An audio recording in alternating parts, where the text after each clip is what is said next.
The great hall of Valdrin had never known silence like this. 300 wolves filled the stone chamber, packed shoulder to shoulder beneath banners of black and silver. They had come to witness judgment, to watch their Alpha King condemn the traitors who had tried to poison the eastern wells.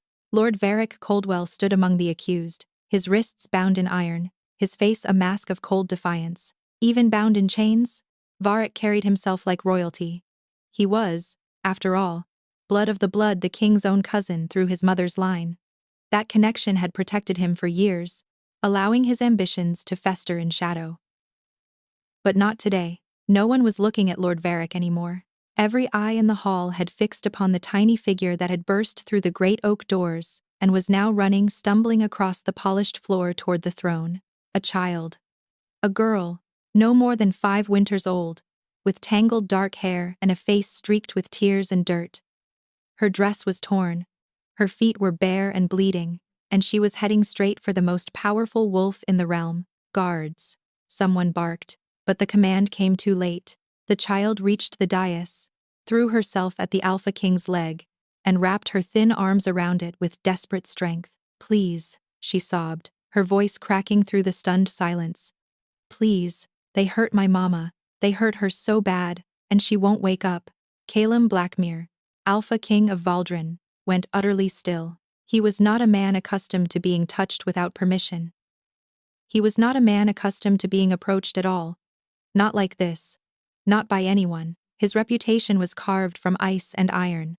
A king who had united 5 warring territories through sheer force of will, who had crushed rebellions without mercy, whose pale gray eyes could make seasoned warriors forget how to breathe. Those eyes now looked down at the trembling child clinging to his leg. The court held its breath. "Remove that creature," Lord Varric spat from his place among the accused. "This is a mockery of justice." Some peasant's whelp interrupting royal proceedings. Silence. Calum's voice was soft. That was what made it terrifying. He descended from his throne with deliberate grace, and the child's grip never loosened. When he crouched before her, bringing himself to her level, a gasp rippled through the assembly. The Alpha King of Valdrin did not kneel, not for lords, not for allies, not for anyone. Yet here he was, on one knee, before a barefoot waif, with snot running down her face. "Little one." His voice had changed. Still deep, still commanding, but threaded with something no one in that hall had ever heard from him before. "Look at me." The child raised her head, her tear-swollen eyes meeting his. She should have cowered. Grown wolves cowered under that gaze. Instead, she stared at him with desperate, blazing hope. "What is your name?" he asked. "Neve." The word came out in a hiccup. "Neve Ashwood." Ashwood. A murmur swept through the crowd. The Ashwood pack had been destroyed 3 years ago, slaughtered by masked raiders in the night, their territory absorbed into Valdrin. There should be no Ashwoods left. "Neve," Calum repeated, and the child's tears slowed at the sound of her name spoken without cruelty. "You said someone hurt your mother." "Who?" Neve's face crumpled. "The bad men. They came to our hiding place in the village below the castle. They said Mama was a curse-bearer. They put the shadow on her.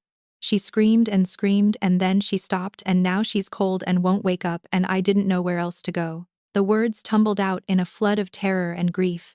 Calum's expression didn't change, but something shifted in the air around him. Those close enough to sense it felt their wolves recoil. The temperature in the great hall seemed to drop. "Shadow," he said quietly. "You're certain they called it shadow?" Neve nodded frantically. "It's eating her. I can see it eating her. The nice baker lady showed me the secret path to the castle before the bad men caught her too." Lord Varric laughed, a harsh bark that echoed off the stone walls. "The child is clearly deranged. Shadow blight hasn't been used in a century. It's forbidden magic, outlawed by your own father. She's lying or mad or—" "Lord Varric." Calum rose to his full height, and the bound lord's words died in his throat. "You will not speak again until I permit it. Nod if you understand." Varric nodded, his face draining of color. Calum turned to his captain of the guard. "Bring the child's mother here. Now. The village below, search every dwelling." "My king. The trial can wait." Calum's gaze swept across the assembled wolves, and not a single one dared to argue. "If someone in my kingdom is using shadow blight that takes precedence over everything, The captain bowed and departed with 6 warriors at his heels. Calum looked down at Neve, who still clung to his leg as if he were the only solid thing in a drowning world. Slowly, carefully, he reached down and lifted her into his arms. The court's collective shock was almost audible. "You're safe now, little one," he told her. "No one will hurt you here." Neve buried her face in his shoulder, her small body shaking with exhausted sobs. "Please save my mama," she whispered. "She's all I have." Calum's jaw tightened. "I will." He carried her to his throne, sat down with the child curled against his chest, and waited. The great hall remained frozen in stunned silence, hundreds of wolves too bewildered to even whisper, and in the shadows near the back of the hall, Lord Varric's eyes had gone very, very cold. 20 minutes later, the guards returned bearing a stretcher. The woman on it was barely alive. Calum saw her face, first delicate features twisted in unconscious agony, dark hair spread across the rough canvas like spilled ink. She was young, perhaps 25 winters, and might have been beautiful if not for the gray pallor of her skin and the thin sheen of sweat that covered her. Then he saw the wound, and his wolf surged forward with a snarl that nearly escaped his throat. The shadow blight had taken root in her chest, directly over her heart. Black veins spread outward from the central point of infection, crawling up her neck and down her arms like living vines of corruption. Her breathing was shallow, rattling, and even from the throne, Calum could smell death hovering over her like a vulture waiting for its meal. "Mama!" Neve struggled in his arms, reaching for her mother. "Mama, wake up!" The woman's eyes fluttered at her daughter's voice just barely, just for an instant, and in that moment, Calum saw their color: gold.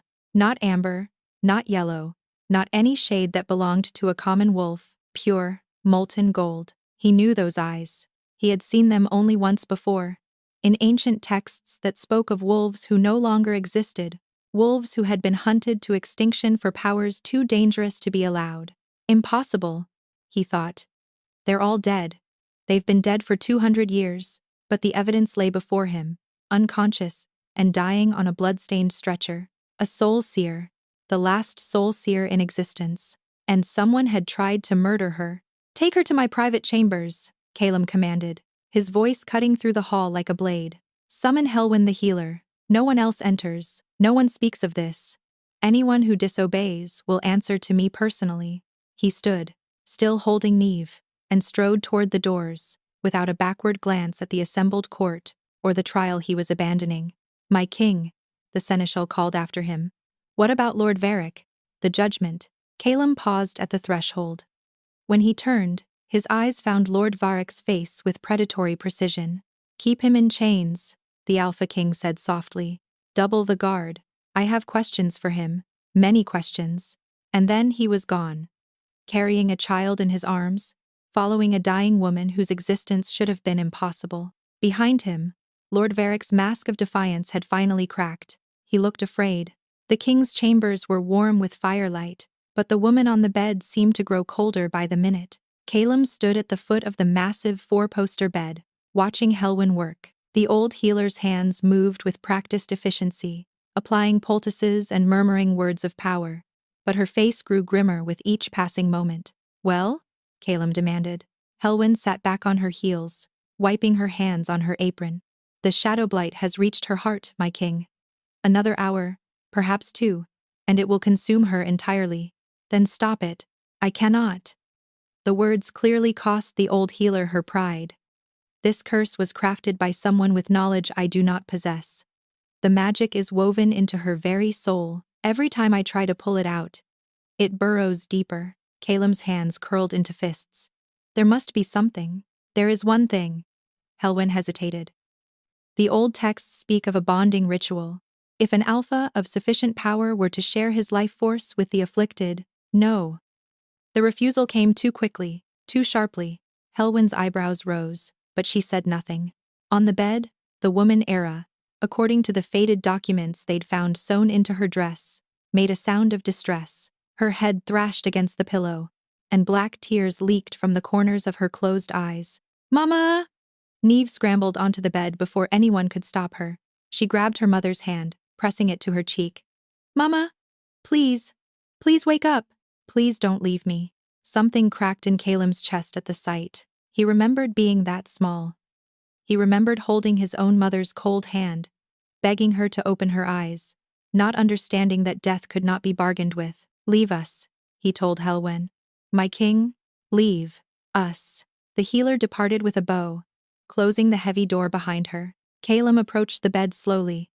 Neve looked up at him with red-rimmed eyes, her small face a portrait of grief too large for her years to contain. "Is she going to die?" the child whispered. "He should lie.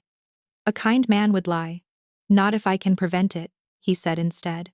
He sat on the edge of the bed, studying the woman's face. Even ravaged by the curse, there was strength in her features, a stubborn set to her jaw, a fierce arch to her brows. This was not a woman who surrendered easily. "What's the shadow?" Neve asked, her voice barely audible. "Why is it hurting her?" Calum considered how to explain ancient forbidden magic to a 5-year-old. "It's a very old curse," he finally said. "Someone used it to hurt your mother because they were afraid of her." "Afraid of Mama?" Neve's brow furrowed. "But Mama is good. She helps people." "How does she help them, little one?" Neve bit her lip, suddenly uncertain. "I'm not supposed to tell. Mama said never to tell anyone about the seeing." "The seeing." Calum's suspicions solidified into certainty. "Neve." He made his voice gentle, though gentleness had never come naturally to him. "I need to know what your mother can do. It might help me save her." The child searched his face for a long moment. Whatever she saw there must have satisfied her, because she leaned closer and whispered, "Mama sees inside people. She sees if they're lying. She sees if they're hurting. She sees the true them, underneath." Soul sight, the forbidden gift. Once, wolves with this power had served as advisors to kings, rooting out traitors and liars. Then they had been hunted, slaughtered, erased from existence, because the secrets they could reveal made powerful men vulnerable. "Has she seen inside me?" Calum asked quietly. Neve shook her head. "Mama's eyes were closed when the bad men came. She hasn't opened them since." As if in response to her daughter's words, Ira suddenly convulsed. Her back arched off the bed, and a scream tore from her throat, raw, agonizing, and barely human. The black veins on her skin pulsed and spread another inch toward her heart. Neve wailed, clutching her mother's hand. Calum moved on instinct. He pressed both palms flat against Era's shoulders, pinning her to the bed as she thrashed. Her skin was ice cold, but beneath the cold, he could feel her wolf weak, fading, but fighting desperately against the darkness, consuming it. "Hold on," he growled, though she couldn't hear him. "Damn you, hold on." Her eyes flew open. Gold met gray, and the world stopped. Calum felt it the moment her sight touched him, a presence sliding through his defenses like water through cracks in stone, reaching into places no one had ever touched. She was seeing him, the real him, every dark thought, every buried fear, every shame he had spent a lifetime hiding behind walls of cold authority. He should have pulled away. Every instinct screamed at him to break the connection. Instead, he leaned closer. "I see you," Era whispered, her voice cracked and hollow. "I see what you hide. I see the boy who watched his mother die. I see the man who built walls so high he forgot what sunlight felt like." Her hand lifted, trembling violently, and pressed against his chest. "And I see the heart that still beats beneath all that armor." A tear clear, not black, slid down her cheek. "Don't let them break you, Alpha King. Don't let them turn you into what they fear." Then her eyes rolled back, and she went limp. "Mama!" Neve screamed. Calum pressed his ear to Era's chest, a heartbeat thready, weak, but present. "She's alive," he said. "She's still fighting. But for how long?" The shadow blight had nearly reached her heart. Helwen couldn't stop it. Normal healing couldn't stop it. There was only one option left: the bonding ritual. Sharing his own life force with her, linking their wolves so intimately that his strength could bolster hers. It was dangerous. It was irreversible. It would bind them together in ways that could never be undone. And he had known this woman for less than an hour. But when he looked at Neve, small, terrified, clinging to her mother's hand with the desperation of a child who had nothing else in the world, Calum knew he had no choice at all. "Helwen," he bellowed. The door flew open instantly. The healer had been waiting just outside. "The bonding ritual?" Calum said. "Tell me what I need to do." Helwen's face went pale. "My king, you cannot be serious. The bonding ritual is permanent. It would tie your life force to a stranger, a commoner. I am aware. If she dies, you could die with her. I said I am aware. The old healer opened her mouth to argue further, but something in Calem's expression stopped her. She had served 3 generations of Blackmere kings. She had never seen this one look quite like this. Very well, she said quietly. But the child must leave. What happens during the ritual is not for young eyes. Calem turned to Neve, who had curled herself into a ball against her mother's side. Little one? No.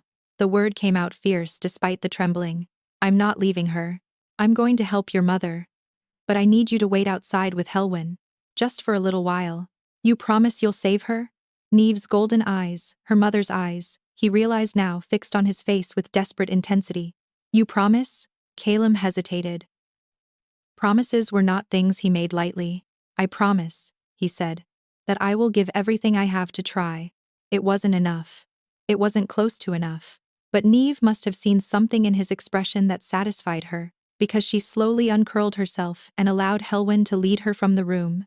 The door closed with a heavy thunk. Calem was alone with the dying woman. He approached the bed, removing his heavy ceremonial coat and rolling up his sleeves. The firelight cast dancing shadows across Era's still form, and for a moment, he simply looked at her. Who are you? He wondered. How did you survive when all the others were slaughtered? What have you seen in your life that put such strength in those features? He would likely never know.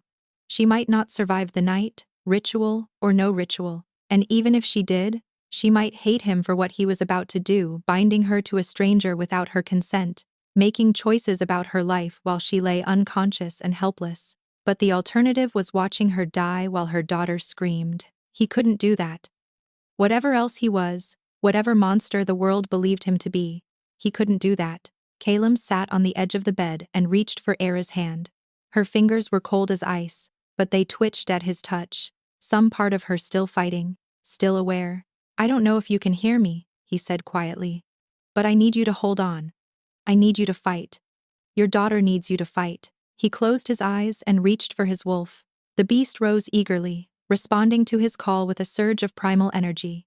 Calem felt his canines lengthen, felt his eyes shift from gray to molten silver. The transformation wanted to complete itself, but he held it back, channeling the power instead into his palms where they pressed against Era's skin. For a moment, nothing happened. Then the shadow blight reacted. The black veins on Ira's chest writhed like living things, sensing the threat of his power. They pulsed, contracted, and then struck, sending tendrils of darkness racing up his arms. Pain exploded through Calem's body. He had been wounded before. He had been stabbed, shot, burned.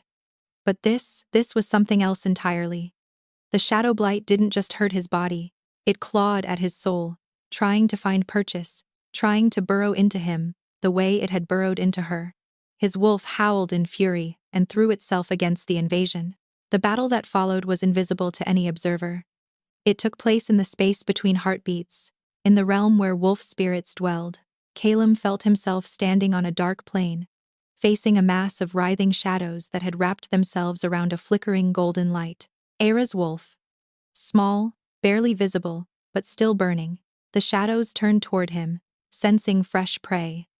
They surged forward with hungry intent. Calem didn't retreat. He let his wolf take full form, massive, silver-white, radiating power that came from generations of alpha blood.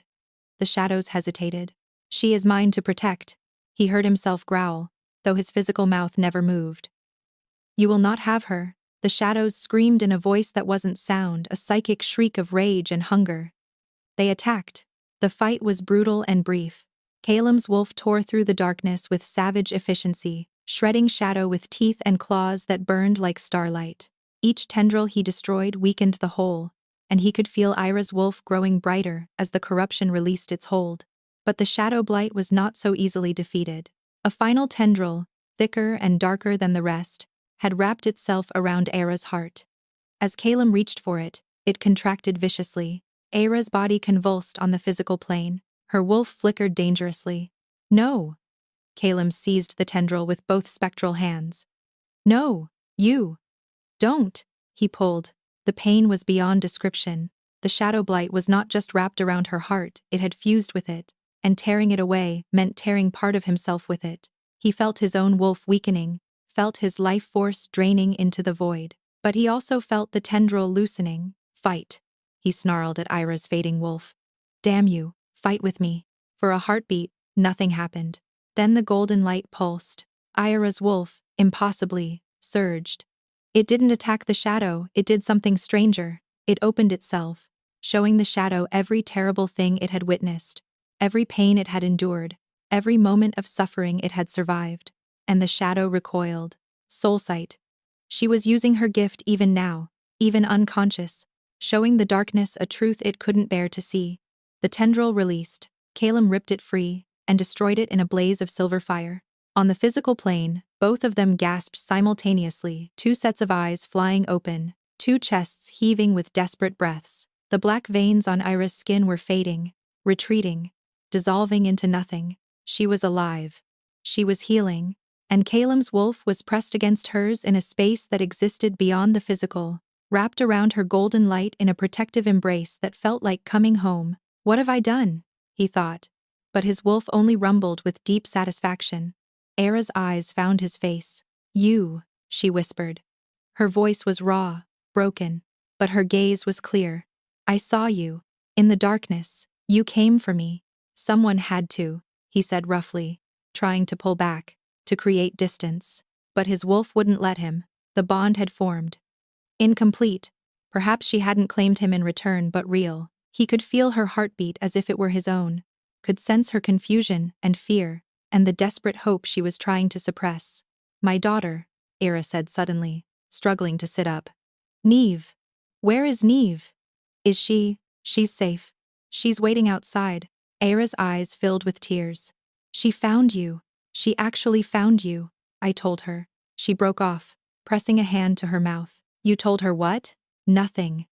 But Calum could feel the lie rippling across their new connection, a discordant note in the fragile thread between them. He was about to press further when Era's gaze dropped to her own chest. The black veins were gone, but something else had appeared in their place. A silver mark directly over her heart, shaped like a wolf's paw print. His mark. His claim. Era's breath caught. Her eyes flew back to his face, wide with shock and something else, something that looked like recognition. "You bound us," she whispered. "You were dying. It was the only way. Do you have any idea what you've done?" Before he could answer, the door burst open.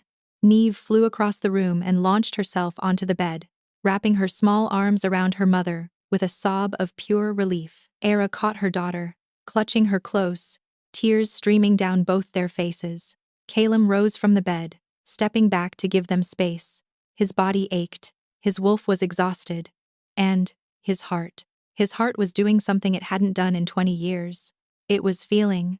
Helwyn appeared in the doorway, her ancient face slack with astonishment as she took in Ira's healed form, the silver mark on her chest, and her king's shell-shocked expression. "My king," she breathed. "What have you done?" "What I had to," Calum said.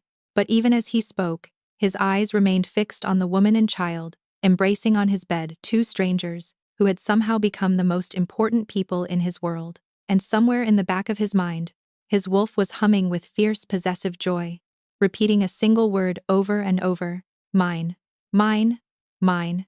3 days passed in the king's chambers. An era grew stronger with each one. She woke on the first morning to find Neve curled against her side, and the Alpha King, asleep in a chair by the window, his head tilted at an angle that would surely leave his neck aching. The sight of him there, this terrifying ruler who had abandoned his own trial to save a stranger, made something flutter in her chest. Or perhaps that was the bond. She could feel him now, a constant presence at the edge of her consciousness. When he slept, she sensed the slow rhythm of his heartbeat. When he woke, she felt the sharp focus of his mind, clicking into place. It was intimate in a way that frightened her. "You're staring." Era startled. Calum's eyes had opened, pale gray and entirely too perceptive. "I was thinking," she said carefully, "about how to thank you for saving my life." "Don't." He rose from the chair, rolling his shoulders to work out the stiffness. "I did what any decent person would do. We both know that's not true."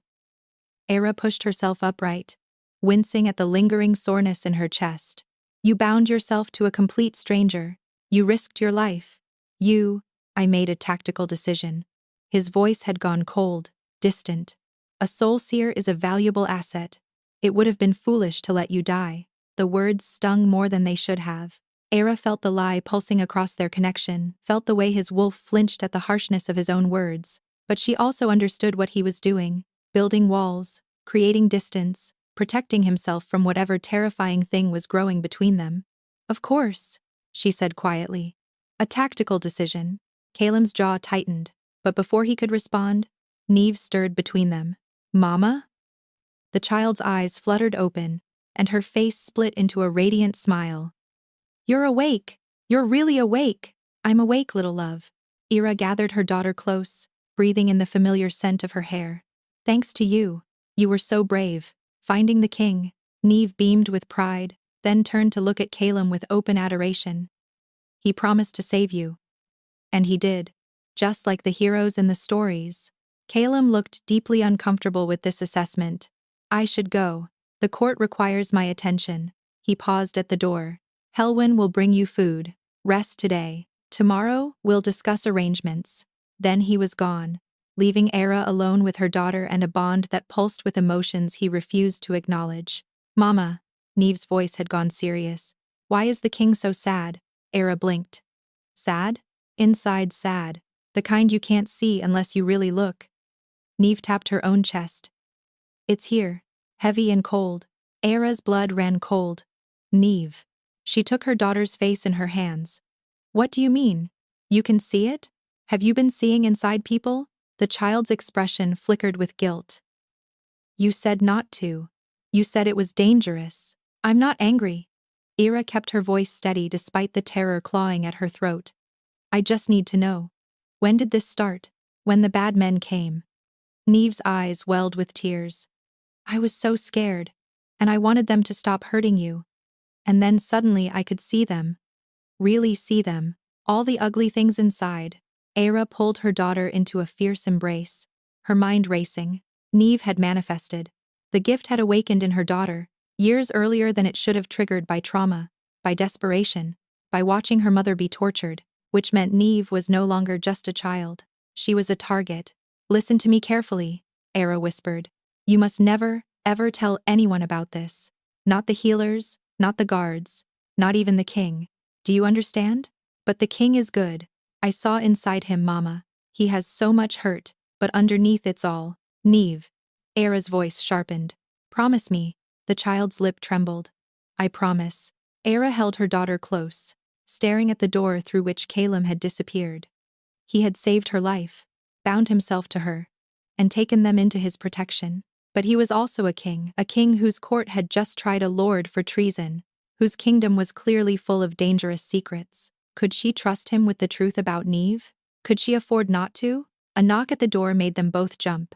Enter, Era called, expecting Helwyn with the promised food.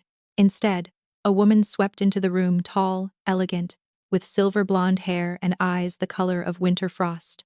She wore silk and sapphires, and she looked at Era as if examining something unpleasant she'd found on her shoe. So, the woman said, you're the creature who's ensnared our king?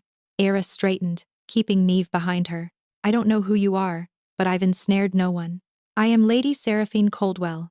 The name was delivered like a weapon. Lord Varric's sister. And I am the king's intended. You, little soul seer, are a complication I intend to remove. Era's heart hammered against her ribs, but she kept her face calm. The king's intended, she repeated. I wasn't aware he was betrothed. Not officially. Lady Seraphine moved through the room like a predator circling prey. But it's understood. Our families have been allied for generations. When he finally takes a queen, it will be me. Then you have nothing to fear from a stranger he saved out of pity. Seraphine's laugh was like breaking glass. Pity? Is that what you think this is? She gestured at the silver mark visible above Era's neckline. He branded you, bound his life force to yours. The Alpha King of Valdrin doesn't do anything out of pity. Era felt the truth in those words, and hated it. Whatever his reasons, she said carefully. I have no designs on the throne.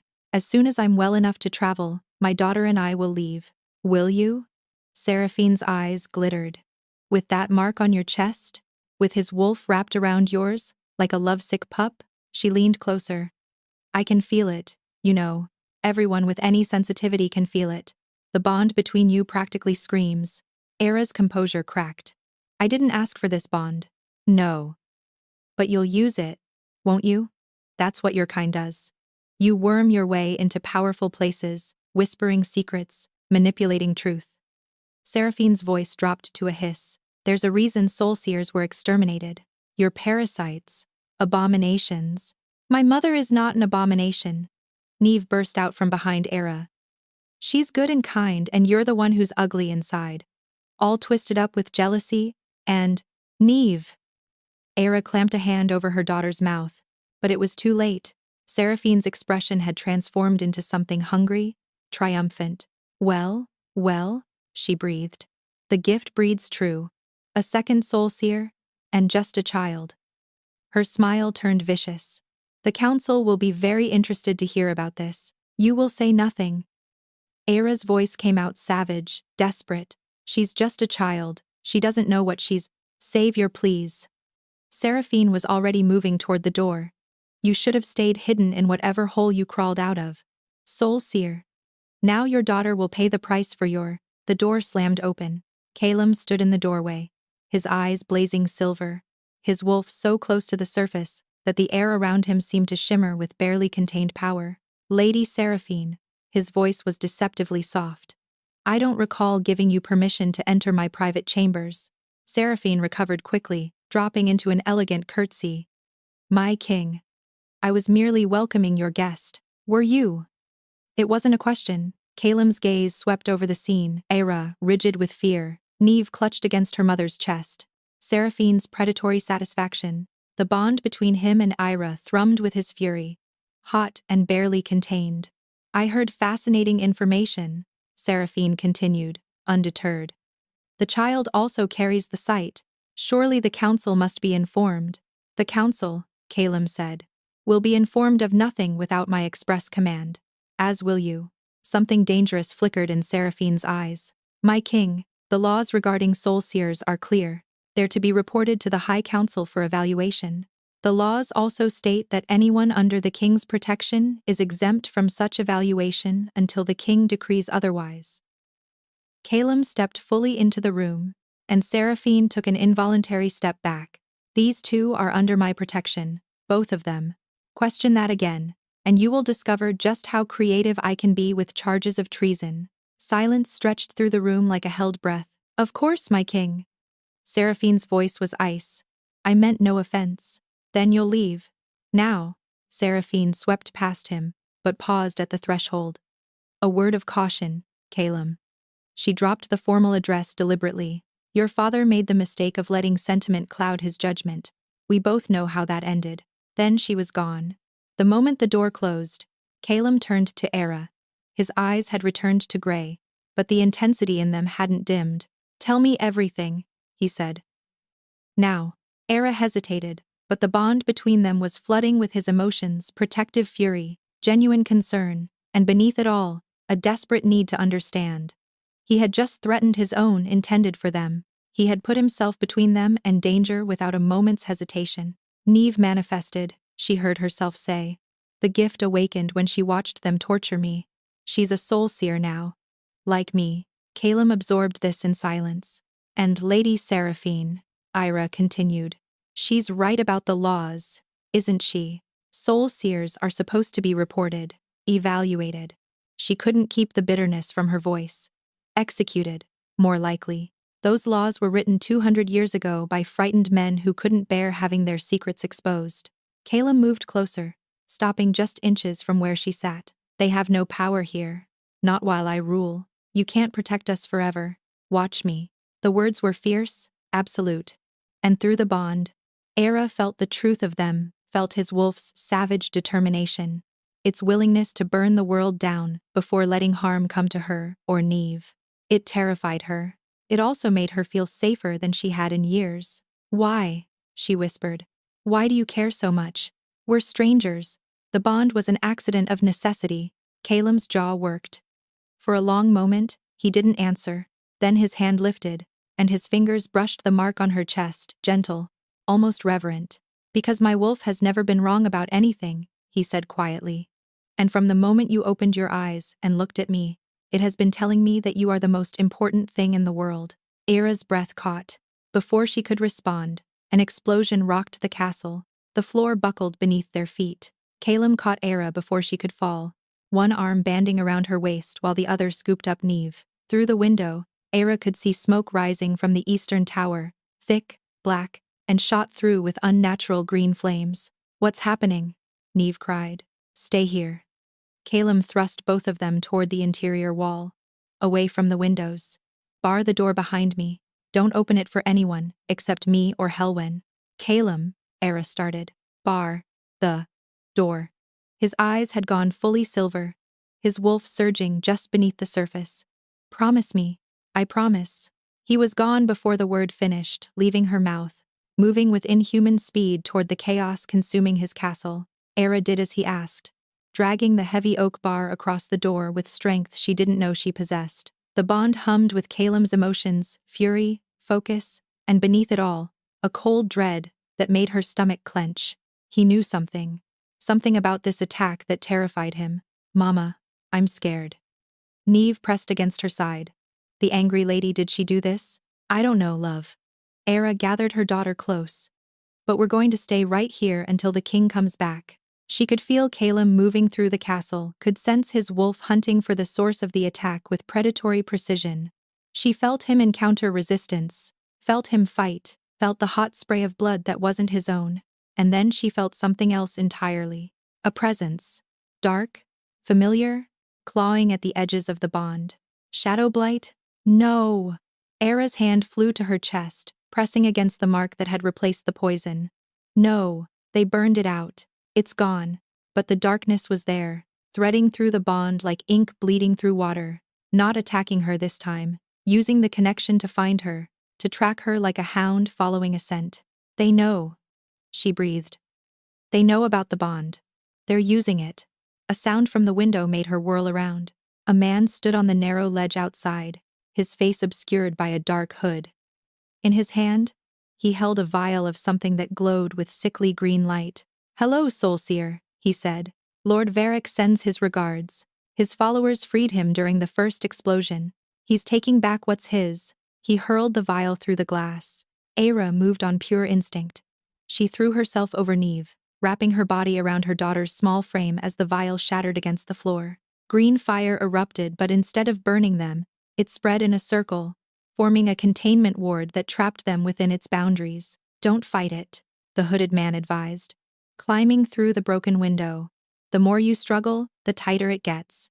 "Who are you?" Era demanded. "What does Varric want?" "Lord Varric wants many things. Power, revenge, the king's head on a pike." The man crouched at the edge of the ward, studying her with clinical interest. "But mostly, he wants you. A soul seer bonded to the Alpha King. Do you have any idea how valuable that makes you?" Era's blood ran cold. "I'll die before I help him." "Oh, you won't die. At least, not right away." The man's smile was visible beneath his hood, thin, cruel. "The child, though, she's expendable. Perhaps watching her suffer will make you more cooperative." Neve whimpered against Ira's chest. Something snapped inside her. Era had spent her entire life hiding, running, surviving through caution and fear. But now, with her daughter trembling in her arms, and this monster threatening to hurt her, something ancient and furious rose up from the depths of her soul. Her eyes flared with golden power. "You want to see what a soul seer can do?" she whispered. She reached out with her gift, not gently, not carefully, but with the savage desperation of a mother protecting her child.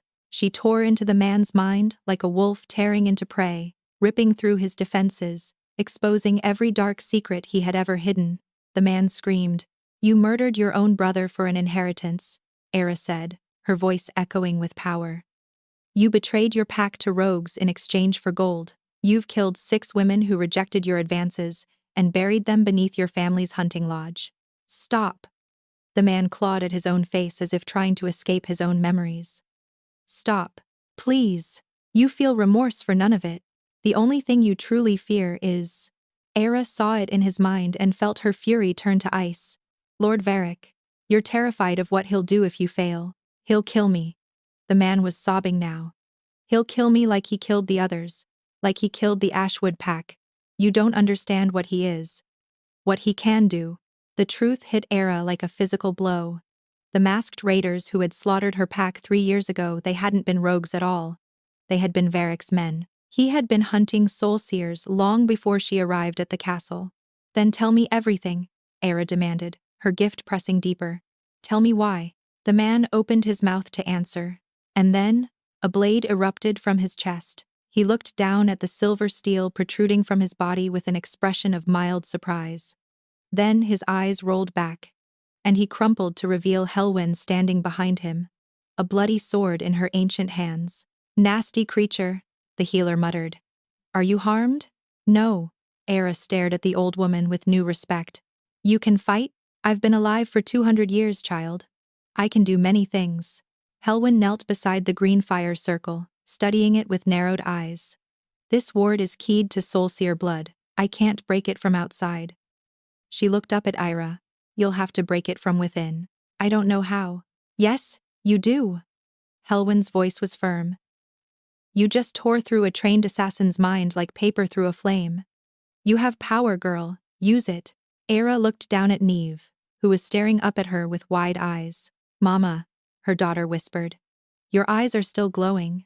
Era closed those golden eyes and reached inside herself past the fear, past the exhaustion, to the place where her gift lived. It was brighter now than it had ever been, fed by the bond with Calum, strengthened by her desperate need to protect her child.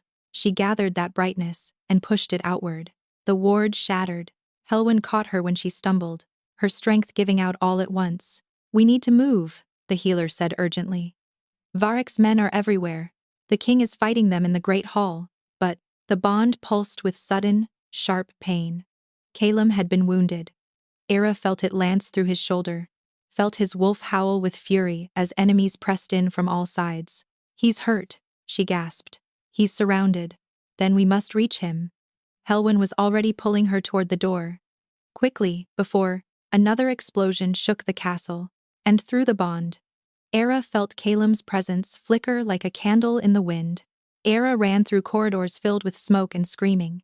Helwyn led the way with surprising speed for someone who claimed to be 2 centuries old, her bloodied sword cutting down any enemy foolish enough to block their path.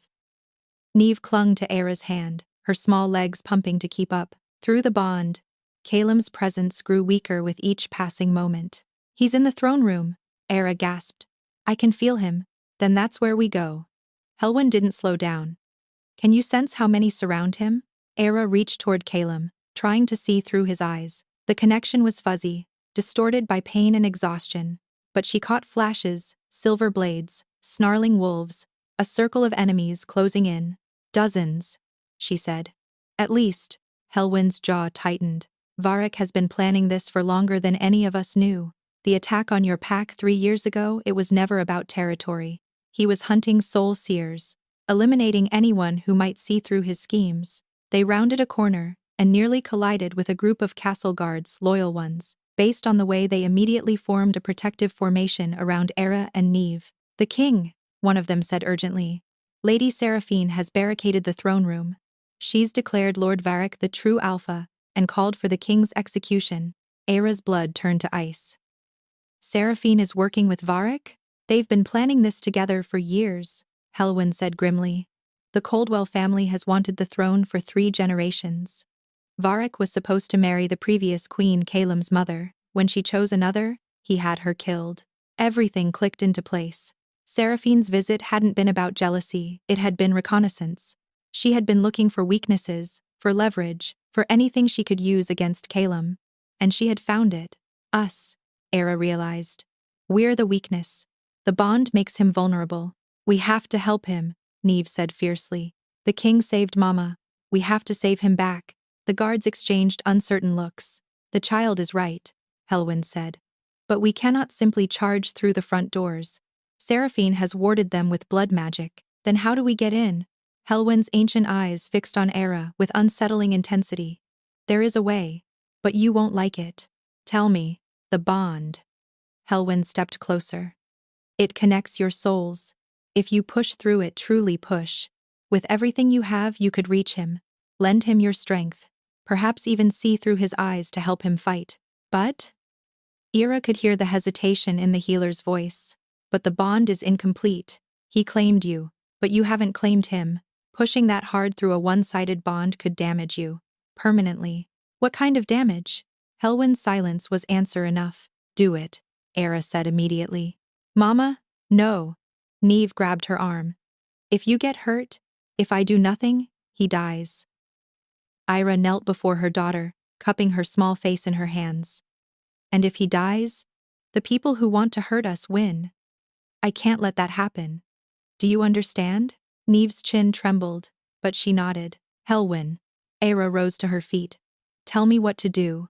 The old healer guided her to sit against the corridor wall, positioning the guards to protect them from any attack. Then she pressed her weathered hands to Ira's temples. Close your eyes, Helwyn instructed. Find the bond. Follow it to him. Ira obeyed. The bond appeared in her mind's eye as a thread of silver light, stretching from her chest into infinite darkness. She reached for it, wrapped her consciousness around it, and pushed. The pain was immediate and blinding. It felt like forcing her entire being through the eye of a needle. Compression, distortion, the sensation of being unmade and remade with each inch of progress. She heard Neve crying out her name, heard Helwyn murmuring words of power, but they seemed impossibly distant. All that mattered was the silver thread. All that mattered was reaching him. And then, suddenly, she was there. She saw through Calem's eyes. The throne room had become a battlefield.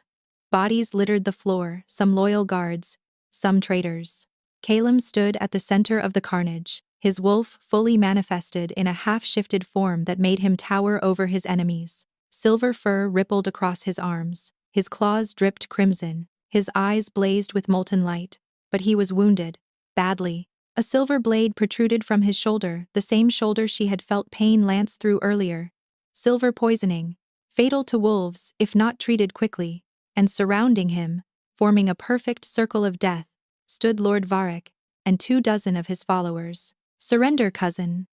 Varric's voice dripped with false sympathy. You're outnumbered, outmaneuvered. Accept defeat with dignity. Cousin. Calem spat the word like a curse.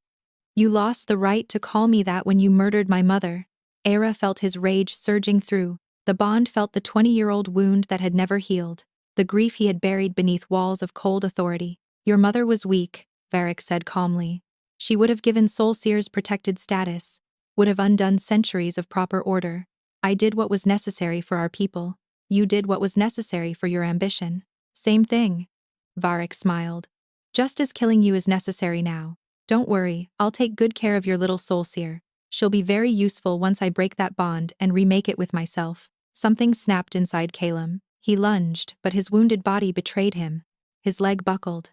Varric's followers surged forward, driving him to his knees with silver chains that burned wherever they touched his skin. Pathetic. Varric drew a ceremonial blade from his belt. The great Alpha King, brought low by sentiment. You should have let the Soulseer die. Calem, you should have stayed cold. He raised the blade. No. Ira's scream tore through the bond with the force of a hurricane. Every wolf in the throne room staggered as psychic energy exploded outward from Calem's chest, energy that wasn't his own. Varric's blade faltered inches from Calem's throat. What? He started. And then Ira was there. Not physically, but her presence filled Calem completely, her soul wrapping around his with fierce protective fury. She poured everything she had into him, her strength, her power, her desperate determination to save the man who had saved her. Through their merged consciousness, she spoke directly into his mind. Get up and fight. I didn't survive Shadowblight and assassins and that horrible woman just to watch you die on your knees. She felt his shock, his wonder, his wolf howling with joy at the feel of her so close, so completely intertwined with him. You're here, he thought back. How are you here? I followed the bond. Now stop asking questions, and let me help you. She couldn't fight for him, she had no control over his body. But she could see what he couldn't see. She could sense the enemies behind him, predict their movements through their surface thoughts, guide his strikes with perfect precision. Together, they rose. What followed was not a battle, it was a massacre. Calum moved like death itself, guided by Era's sight. Every strike landed true. Every dodge came at exactly the right moment. His wounds still bled, the silver still poisoned him, but her strength flowed through the bond like a river of fire, keeping him upright, keeping him fighting. One by one, Varric's followers fell. Impossible, Seraphine shrieked from her position near the throne. Kill him now. But the remaining traitors were backing away, their confidence shattered by the unholy display before them. Their Alpha King, who should have been dying, was cutting through their ranks like a scythe through wheat. Soon, only Varric remained standing. Impressive trick, the Lord said, though his voice had lost its smugness. Using your little pet to enhance yourself. But it won't last. I can feel how much this is costing her, how long before her mind breaks from the strain. He wasn't wrong. Era could feel her strength flagging. The connection that had felt like a river was now barely a stream. She was burning herself out to save him. Stop, Calum urged her. You'll kill yourself. Not until you're safe, she shot back.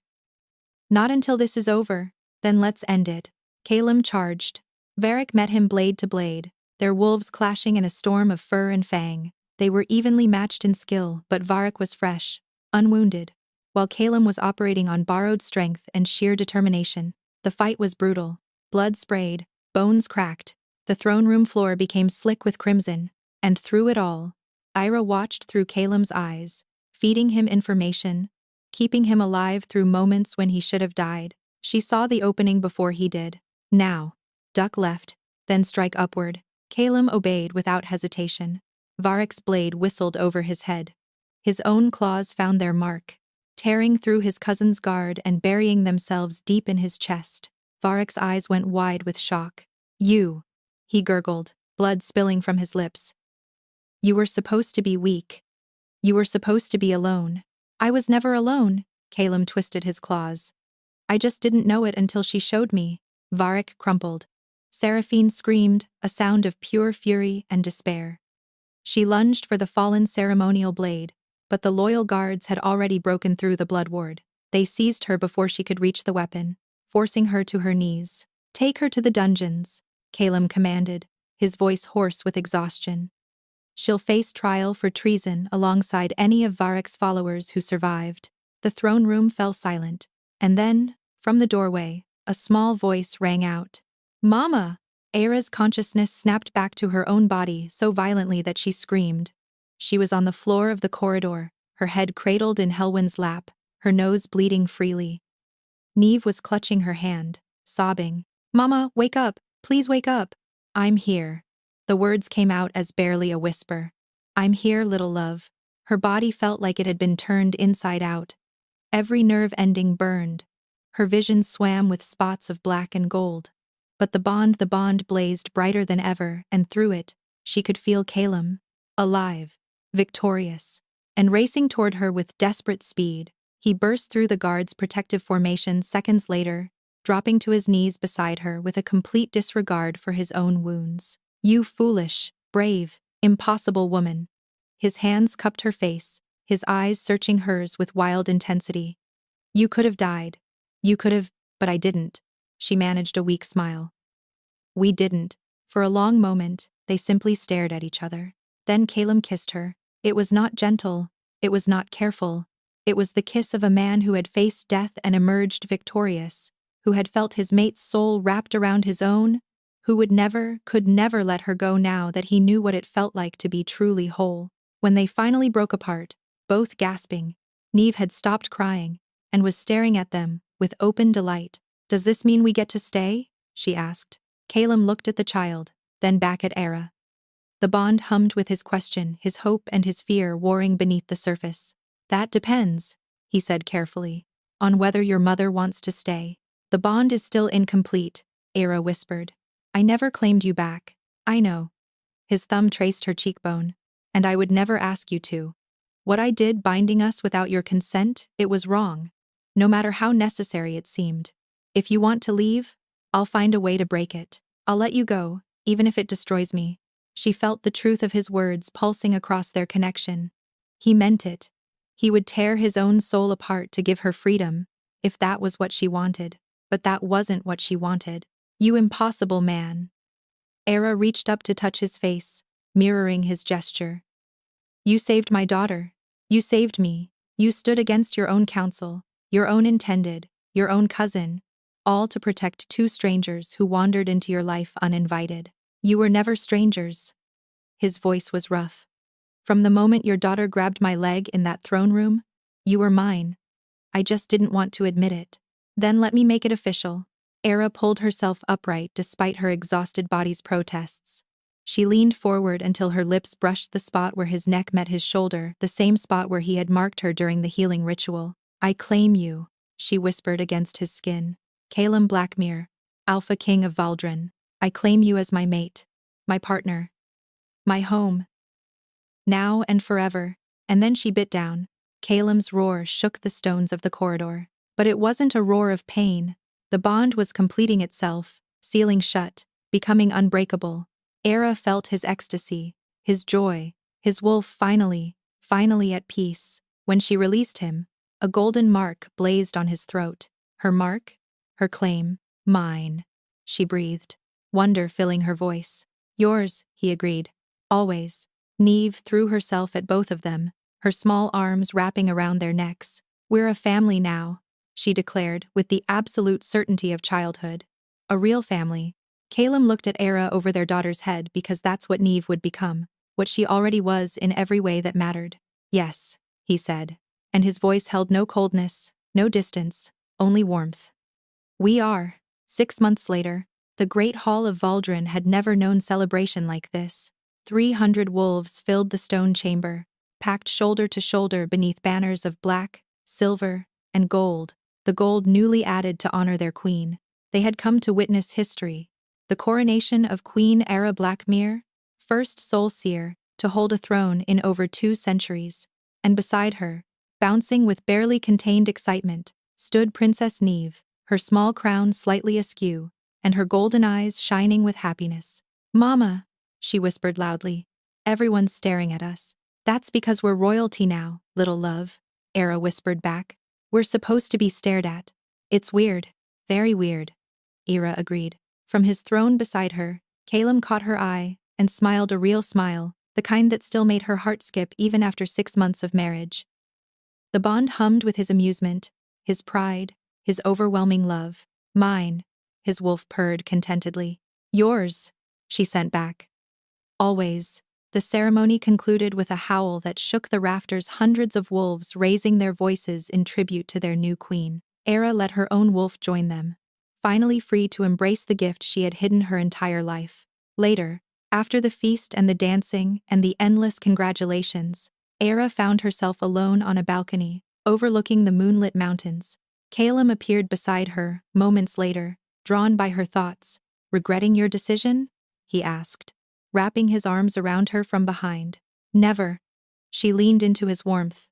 Although I do sometimes wonder what would have happened if Neve hadn't found you that day, I prefer not to think about it. His arms tightened. A world without you both in it seems unbearably empty now.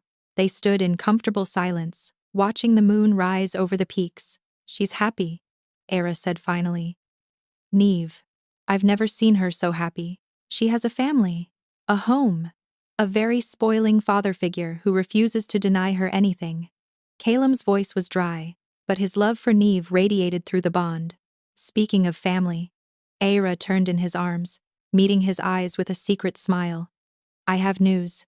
Calum went very still. Hope warred with disbelief in his expression. You're not. I am. You're certain? Helwyn confirmed it this morning. For a moment, the Alpha King of Valdren, the wolf who had united 5 territories, crushed rebellions, and faced down death itself, looked like he might cry. A pup? He breathed. Our pup, Era confirmed. He kissed her then, long and deep, and full of promise. Above them, the full moon blazed silver in the sky. Around them, the ancient stones of Valdren hummed with magic and memory, and inside her, growing stronger by the day, was the proof that some bonds were meant to be forged, even if they began with a tiny pup grabbing an Alpha King's leg and sobbing for help. Some stories, after all, were written in the stars.